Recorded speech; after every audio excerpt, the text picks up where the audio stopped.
ఢిల్లీ మద్యం కేసులో అరెస్ట్ అయినటువంటి ఢిల్లీ ముఖ్యమంత్రి కేజ్రీవాల్ గారు తన కేసును తానే వాదించుకొని కోర్టులో గడగడలాడించారు అంటూ కూడా ఒక వార్త ఇప్పుడు సోషల్ మీడియాలో చక్కర్లు కొడుతున్నటువంటి నేపథ్యంలో ఈ అంశానికి సంబంధించి మనతో మాట్లాడేందుకు ప్రముఖ రాజకీయ విశ్లేషకులు కృష్ణకుమారి గారు ఉన్నారు. వారితో మాట్లాడదు. మేడం నమస్తే. నమస్తే మేడం, ఢిల్లీ మద్యం కేసులో అరెస్ట్ అయినటువంటి ఢిల్లీ ముఖ్యమంత్రి కేజ్రీవాల్ గారు తన కేసుని తానే వాదించుకొని కోర్టులో గడగడలాడించారు అంటూ కూడా ఒక వార్త ఇప్పుడు సోషల్ మీడియాలో చక్కర్లు కొడుతూ ఉంది. ఏంటి మేడం, దీని మీద మీ విశ్లేషణ ఏంటి, మీ స్పందన ఏంటి? సత్యం చాలా శక్తివంతమైంది. మరి ఆయన పక్కన ఆయన చెప్పేది నిజమైనప్పుడు, ఆయన చెప్పేది సత్యమైనప్పుడు అది ఒకరోజు కాకపోతే ఒకరోజు శక్తివంతంగానే ఉంటుందిగా. మరి ఆయన్ని పట్టుకోగలిగినంత తప్పులు ఆయన చేసుంటే గనక ఆయనకే అంత ధైర్యంగా వాదించుకోలేరు కదా. భిన్న స్వరాలు వినిపిస్తున్నాయి ఇవాళ ఈ కేసులో. ఏమనంటే కేజ్రీవాల్ మామూలుడు కాదు అని మాట్లాడేవాళ్ళు ఉన్నారు. కేజ్రీవాల్ బాగా డబ్బులు సంపాదించాడు అనేవాళ్ళు ఉన్నారు. ఈ లిక్కర్ కేసు అంటే కేజ్రీవాల్ గారు రోజు రోజుకి రాజకీయంగా ఉన్నతంగా ఎదుగుతున్నారు. అది కాదు, అసలు మామూలుగా ఇట్లా భిన్న స్వరాలు ఉన్నాయి. అలాగే బీజేపీలో అబద్ధాలు మాత్రమే ప్రచారం చేయగలిగిన కొంతమంది నాయకులు ఉన్నారు. వాళ్ళు కూడా వాళ్ళకి ఆల్రెడీ బ్లాక్ స్పాట్స్ ఉన్నవాళ్ళు కూడా ఈవేళ కేజ్రీవాల్ గురించి మాట్లాడడానికి సాహసిస్తున్నారు. ఎగ్జాంపుల్ మాధవీలత. ఈ మాధవీలతకి హైదరాబాద్లో హాస్పిటల్ ఉంది. అయితే ఈ హాస్పిటల్లో ఆమె ఇది ప్రాఫిట్ ఓరియంటెడ్ హాస్పిటల్ కాదు అని చెప్పి, ప్రాఫిట్ మేకింగ్ కాదు, మాకు వేరే ఎక్కడో లాభాలు వస్తుంటే ఆ డబ్బులు తీసుకొచ్చి ఇందులో పోస్తున్నాము, మేము లాసుల్లో ఉన్నామని చెప్తుంది. మరి కరోనా తర్వాత రోజుకి ₹1,00,000 కంటే ఎక్కువ ఫీజు వసూలు చేశారు అని చెప్పి ఆ హాస్పిటల్ బ్లాక్ లిస్ట్లో పెట్టారు. ఒక్కొక్క పేషెంట్ 10 రోజులు ఉన్నారు. 10 లక్షలు. వైద్యం సరిగా జరగలేదు. ఆ వైద్యం సరిగా జరగలేదు అనే దానికి తార్కాణం ఏంటి అంటే బీపీని వాటిని మానిటర్ చేసే మిషనే పనిచేయలేదు అని చెప్పి. ఇప్పుడు శ్వాసకు సంబంధించి అంటే oxygen levels, carbon dioxide levels బాడీలో ఎలా ఉన్నాయి అని చెక్ చేసే మిషను, అది ఎంత అవసరమైంది అంటే ఎంత ప్రాథమికమైంది కూడా అది. ఆ మిషన్ పనిచేయట్లేదని చెప్పారంట. అంటే ఇంతకంటే దారుణం ఉంటుందా అసలు? మరి అందుకే నువ్వు ఫీజులు ఎక్కువ వసూలు చేసావని నిన్ను బ్లాక్ లిస్ట్లో పెడితే నీ బతుక్కి నువ్వు ఈవేళ బీజేపీలో సీటు తీసుకోవటం కోసం నీ కట్టు బొట్టు వేష భాష అన్నీ మార్చేసి మోడీ కంటే ఎక్కువ అబద్ధాలు చెప్పడానికి నువ్వు తెగబడిన తర్వాత నువ్వు కూడా మాట్లాడతావా మాధవీలత అనిపిస్తుంది కేజ్రీవాల్ గురించి. అంటే కేజ్రీవాల్ దాని మీదనే భిన్న స్వరాలు వినపడుతున్నాయి మేడం. వాటిల్లో భాగంగానే కేజ్రీవాల్ గారు రోజు రోజుకి అసలు అంటే రాజకీయంగా పెరుగుతూ ఉంది తన గ్రాఫ్. తన చాప కింద నీరులా ప్రవహిస్తున్నాడు. అందుకే ఆయన్ని రాజకీయంగా దెబ్బకొట్టాలని అసలు కారణమే అది. ఈ లిక్కర్ స్కామ్ అనేది ఇప్పుడు కుక్కని చంపాలన్నప్పుడు పిచ్చిది అంటే చంపితే ఎవరో మాట్లాడరు, పిచ్చి కుక్క కాబట్టి చంపాము అని. అందుకోసం అని చెప్పి కేజ్రీవాల్ని వాళ్ళ ఒక అవినీతి పరుడుగా వీళ్ళు చిత్రించి కేజ్రీవాల్ అడ్డు తొలగించుకోవాలనుకుంటున్నారు తప్పితే, కాకపోతే ఇట్లాంటి మాధవీలతలు మాట్లాడితే కూడా ప్రజలు కూడా ఆలోచిస్తారేమో, ఒక రకంగా వీళ్ళు మాట్లాడటం కూడా కరెక్టేనేమో అనిపిస్తుంది. ముందుగా నాకు ఆ వీడియో చూడగానే చాలా కోపం వచ్చింది. నువ్వు కేజ్రీవాల్ గురించి మాట్లాడతావా? కేజ్రీవాల్ ఏంటి? కేజ్రీవాల్ అతని భార్య, వాళ్ళ సింపుల్ లివింగ్ ఏంటి, వాళ్ళేంటి? ఇప్పుడు డబ్బు తీసుకున్నాడు సంపాదించాడే అనుకుందామండి. సంపాదించిన వాళ్ళందరూ అనుభవిస్తున్నారు కదా, పైకి కనిపిస్తుంది కదా ఎవరెంత తీసుకున్నారు, ఎక్కడో దాకా ఎందుకండి? మరి మోడీకి అంత సూట్ అవసరమా? అంత తిండి అవసరమా? అంత మేకప్ మ్యాన్లు అవసరమా? ఆయన కళ్ళజోడే బోలెడు ఖరీదు చేస్తంట. అవన్నీ ఎక్కడి నుంచి వస్తున్నాయి చెప్పండి మరి? అట్లాంటివి ఏమన్నా కేజ్రీవాల్ దగ్గర చూసామా మనం? ఆయన పిల్లలకి ఏమైనా ఆడంబరాలు పెళ్ళిళ్ళు చేశాడా? లేకపోతే ఆయన ఏమైనా పెద్ద పెద్ద భవంతుల్లో ఉన్నాడా? ఆయన బాత్రూమ్ ఖరీదింత, ఆయన పడుకునే మంచం ఖరీదింత అని చెప్పి ఈవిడ చెప్తుంది. ఆయన ఇల్లు ఇన్ని కోట్లు, అన్ని కోట్లు అని చెప్తుంది. మరి ఆయన ఎవ్వరూ ఇంతవరకు అయితే మటుకు కేజ్రీవాల్ గురించి ఇంత ఇదిగా లావిష్గా బతుకుతున్నాడని ఇంతవరకు ఏ ఒక్క ప్రెస్ మాట్లాడలే. ఒకవేళ మాట్లాడితే కూడా మీ చేత కొనబడిన ప్రెస్ ఉంది కదా, మీరు మోడీ మీడియా ఒకటి ఉంది కదా, మోడీ మీడియా ఏమైనా చెప్తుందేమో కానీ మామూలుగా నిష్పక్షపాతంగా ఉండే మీడియా మట్టుకు చెప్పట్లేదు కేజ్రీవాల్ గురించి. మేడం ఓకే, మీరన్నట్లుగా కేజ్రీవాల్ గారు అవినీతి పరుడు కాదు అనే అనుకుందాం. మరి ఇప్పుడు కేంద్ర ప్రభుత్వం కానీ లేకపోతే ఈడీ కానీ కేజ్రీవాల్ గారిని అవినీతి పరుడుగా చిత్రీకరించేటువంటి ప్రయత్నం ఎందుకు చేస్తున్నారు అంటే ఏం చెప్తారు? ఇప్పుడు ఢిల్లీ కేంద్ర ప్రభుత్వానికి ఆయుపట్టు లాంటిది. చాలామంది ఏమనుకుంటారంటే కేంద్రంలో ఏ పార్టీ అధికారంలో ఉంటే ఢిల్లీలో కూడా ఆ పార్టీ అధికారంలో ఉంటే బాగుంటుందని కోరుకుంటారు. కానీ ఈయన పక్కలో బల్యంలాగా తయారయ్యాడు కేజ్రీవాల్. పోనీ అలా ఉన్న కేజ్రీవాల్ అక్కడితో ఆగుతున్నాడా? ఆగట్లా. మొన్న ఒకసారి కూడా మనం ఎప్పుడు అనుకున్నట్లున్నాం, ఎడారిలో ఒంటెలాగా అసలు వాడినే బయటికి పంపించేసేసి మొత్తం ఆక్రమించినట్లు ఈయన ఆ ఢిల్లీ వరకు ఉంటాడేమోనని ఉపేక్షించారు వాళ్ళు. పైగా పాత మిత్రుడు కూడా. అసలు ఎందుకంటే ఆయన వల్లే కదా మోడీ ప్రధాని అయ్యింది, వాళ్ళు చేసిన అవినీతి వ్యతిరేక ఉద్యమం వల్లే కదా. అయితే ఆయన ఇక్కడితో ఆగకుండా గుజరాత్ వెళ్తున్నాడు, అక్కడితో ఆగకుండా పంజాబ్ వెళ్తున్నాడు, అది ఇది కాదని గోవాకి వెళ్తున్నాడు. ఇట్లా ఆయన ఆక్రమించుకుంటూ వెళ్తున్నాడు చాప కింద నీరులాగా. ఎగ్జాక్ట్లీ. ఇది ఒక రకంగా వాళ్ళకి ఒక భయం కలిగించింది బీజేపీని. పైగా ఇలాంటి పరిస్థితుల్లో పైగా అతను ఎప్పటికైనా ఇలాంటి స్టెప్పులు తీసుకుంటాడు అని చెప్పి, ఇది ఈ రోజుకి తీసుకొచ్చిన స్కామ్ కాదు ఇది.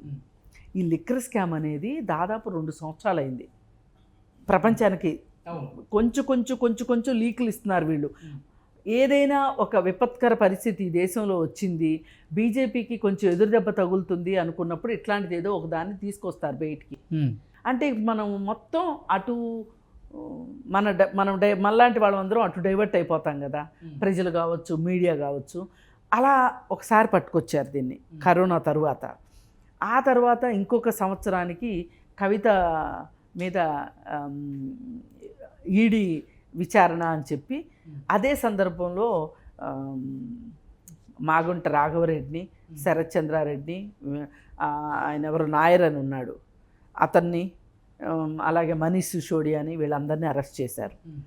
నిజంగా గనక మోడీకి గనక ఈ స్కామ్ని రాజకీయంగా వాడుకోవాలి అని అనుకోకపోతే గనక, నీ దగ్గర అంతటి సమాచారమే ఉండుంటే గనక ఆ రోజు ఎందుకు అరెస్ట్ చేయలే కేజ్రీవాల్ని? ఇప్పుడు ఎందుకు అరెస్ట్ చేస్తున్నావు కేజ్రీవాల్ని? అంటే ఎలక్షన్ల ముందు కరెక్ట్గా మళ్ళీ ఇంకొంచెం ముందు చేస్తే గనక ప్రజలు మర్చిపోతారేమో. పుల్వామా దాడులు, సర్జికల్ స్ట్రైక్స్, ఇవన్నీ కరెక్ట్గా ఎన్నికల ముందే జరుగుతాయి. అదేంటో మరి అప్పుడే చేస్తారు. ఇవి తను వాడుకుంటున్నాడు. అలాగే ఈ స్కామ్ను కూడా వాడుకోవాలనుకున్నాడు.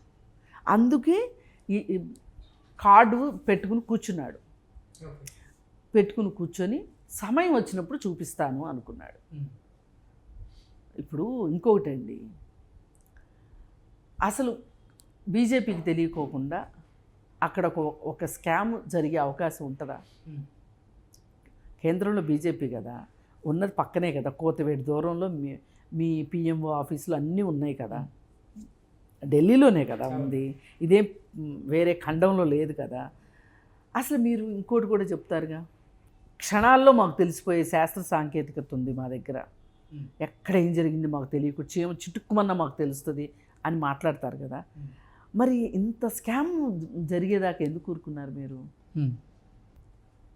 ఇది ప్రధానంగా ఆలోచించాల్సిన విషయం, ఆలోచించే విషయం ఇది.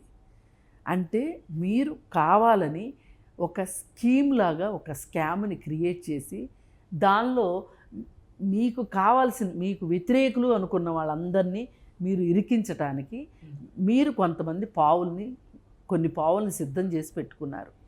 ఈ పావుల ద్వారా వాళ్ళని అదుపులోకి తీసుకున్నారు. ఇప్పుడు విజయ్ నాయర్ కావచ్చు, కవిత కావచ్చు, శరత్ చంద్రారెడ్డి కావచ్చు, మాగుంట రాఘవరెడ్డి కావచ్చు, వీళ్ళందరూ చెప్పిన మాట ఏంటి? అందరి నోట్లోంచి వచ్చిన మాట ఏంటి? కేజ్రీవాలేగా, కావాలని చెప్పించినట్టే కదా. ఇప్పుడు శరత్ చంద్రారెడ్డికి మీరు బెయిల్ ఇవ్వటానికి 60 కోట్లు పెట్టి అతను ఎలక్ట్రల్ బాండ్స్ కొనుక్కున్నాడు శరత్ చంద్రారెడ్డి. మరి అంత డబ్బులు మనీష్ సిసోడియా దగ్గర కూడా ఉంటే కొనుక్కునేవాడే, అతనికి బెయిల్ వచ్చేదిగా. ఏ న్యాయ సూత్రాల ప్రకారం మీరు 1 సంవత్సరం పాటు అతన్ని జైల్లో ఉంచారు? పోనీ మల్టిపుల్ కేసులు కూడా లేవు. ఇప్పుడు ఈ కేసు అయిపోతుంది అన్నప్పుడు మనం ఒకప్పుడు జగన్మోహన్ రెడ్డి గురించి కూడా ఇలాగే 16 నెలలు అతను జైల్లో ఉన్నాడు, 16 నెలలు ఎలా ఉంటాడు అని అన్నారు. కానీ ఒక ఛార్జ్షీట్ తర్వాత ఒక ఛార్జ్షీట్, ఒక అనుబంధ ఛార్జ్షీట్లు వస్తూ ఉన్నాయి. కాబట్టి ఒక దానిలో బెయిల్ వచ్చే పరిస్థితి ఉన్నా కానీ రెండో దాని వల్ల అలా ఉండటం జరిగింది. కానీ ఈ కేసులో మనీష్ సిసోడియా విషయంలో అది కాదు కదా. సహజ న్యాయ సూత్రం ఏంటి? 90 రోజుల్లో బెయిల్ ఇవ్వాలి కదా ఎవరికైనా. 60 రోజులు అసలు మామూలుగా అయితే లేదు, 90 రోజులు వేసుకోండి. సంవత్సర కాలం మీరు ఎట్లా అట్టి పెట్టగలిగారు? అంటే మీకు రాజకీయంగా ఢిల్లీ మీద చూపుంది. ఒకటి, దేశం మొత్తం మీద కూడా మీరు ఒక హెచ్చరిక జారీ చేయదలుచుకున్నారు. మాకు అడ్డొచ్చిన వాళ్ళని మేము కాల రాస్తాము, వాళ్ళంతా చూస్తాము, వాళ్ళకి పలుకుబడి లేకుండా చేస్తాము అనే ఒక ఉద్దేశాన్ని మీరు ప్రపంచానికి తెలియజేయటం కోసమే ఇది ఒక కేస్ స్టడీ లాంటిది కేజ్రీవాల్ విషయం.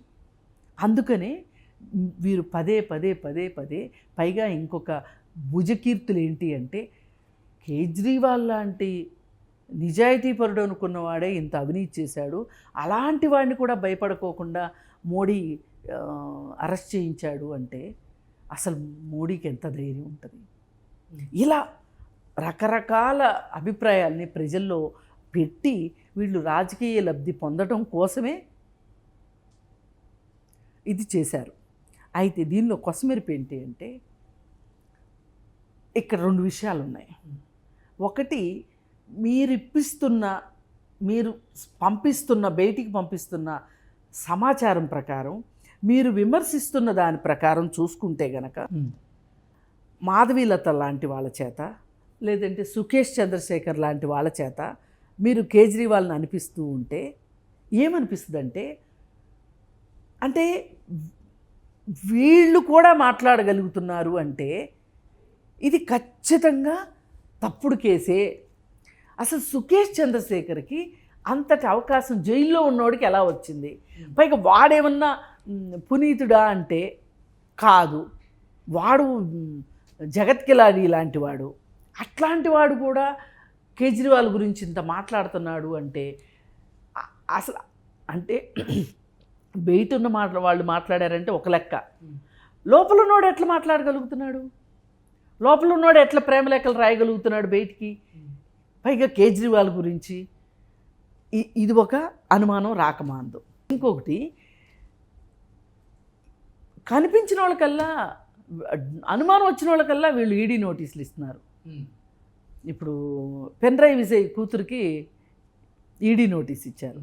ఆవిడకేదో ఒక సాఫ్ట్వేర్ కంపెనీ ఉందంట. అంతకుముందేమో ఆయన మీద గోల్డ్ స్కామ్ వేద్దామని చూశారు. అది ఆ పప్పులు ఉడకపోయేసరికి ఇప్పుడు వాళ్ళ అమ్మాయికి ఏదో సాఫ్ట్వేర్ కంపెనీ ఉంది, దాని మీదకి ఈడీని పంపించారు. ఎంత కంపెనీ ఉండొచ్చు? ఆ కంపెనీ మీద ఈడీ దాడికి వెళ్ళగలిగే ఎంత పెద్ద కంపెనీ వాళ్ళకు ఉందా? అన్నీ బయటకు వస్తాయి కదా. అంటే దీన్ని బట్టి ఏమర్థం అవుతుంది అంటే తనకి నచ్చని వాళ్ళ మీదల్లా ఈడీని ప్రయోగిస్తున్నాడు.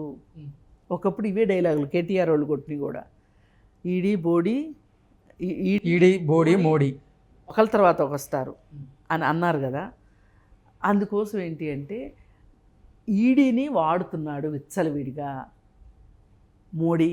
తనకెవరి మీద అయితే భయం ఉంటుందో, ఎవరి దగ్గర నుంచి అయితే ఓటమి వస్తుంది అని అనుకుంటున్నాడో అలాంటి వాళ్ళందరినీ మీద ఈడీని ప్రదర్శిస్తున్నాడు అనేది మనకి క్లారిటీగా వస్తుంది.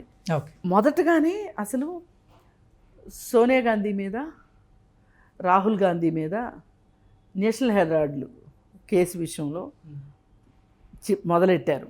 అలా మొదలెట్టి ఒకళ్ళ తర్వాత ఒకళ్ళ మీద చేస్తూ ఉన్నారు. దీన్ని బట్టి మనకు అర్థమవుతుంది ఏంటి అంటే నానా పులి కథ అవుతుంది ఇది. ఇది మోడీకి మూడే ఇట్లాంటి ఇంతమంది మీద ఈడీని ప్రయోగిస్తున్నాడా అనేది కూడా మనకు అర్థమవుతుంది. Okay. Okay madam, thank you. Thank you.